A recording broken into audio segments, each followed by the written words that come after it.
Sometimes people will just touch it though without asking, and that's like My name is Zachary Gray. I am Black, African American. I'm from Kansas City, Missouri, and I'm a fashion, beauty, e-com product photographer. My dad was a photographer. I had no interest in photography until I went to college, but I'm sure he kind of rubbed off on me somehow. But he worked a lot in mostly advertising and fashion, and did a lot of catalog work like in the 80s and the 90s. I still use some of his equipment. My parents really didn't have any expectations of me. They always just kind of pushed me to do what I wanted to do. First thing I wanted to be was an artist because I always would draw and paint. And then I started doing sports, and then I wanted to be like a basketball player. I have a twin brother. We are very, very different, but growing up, of course, we always dressed the same. We got the same gifts. He's very, very outgoing, very loud. I'm very reserved, very quiet.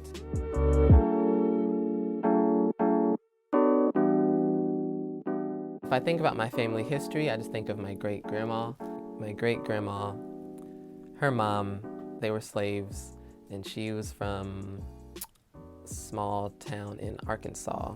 She moved to Ohio and then Missouri, and then she eventually bought a house in Kansas City, and on the deed it said, "Do not sell to Negroes." So that's something that stood out to me. I remember my great-grandma, she lived with us for probably the last 10, 15 years of her life.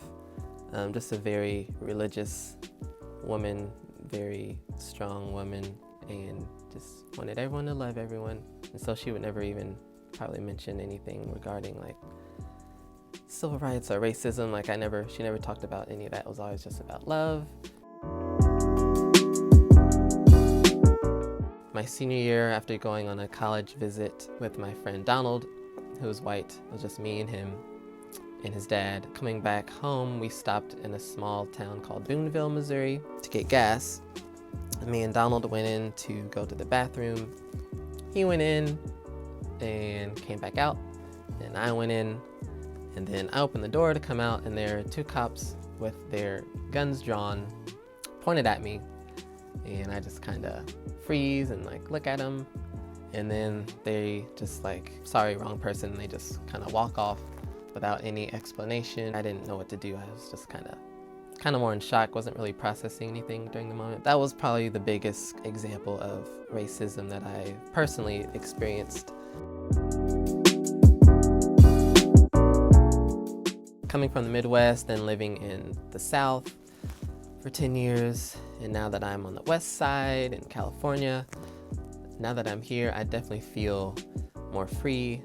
In many areas, I feel free in my work and my job. There are many opportunities that I can pursue here, and it doesn't matter my skin tone. I can walk around by myself and I don't get compliments on my hair wherever we go. Probably right now is the freest I've felt.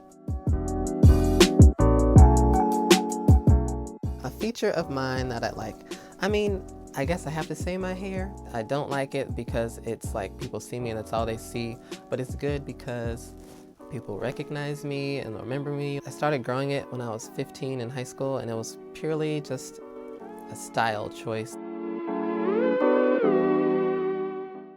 I can juggle, because I used to be, I used to want to be a clown and a magician back in the day.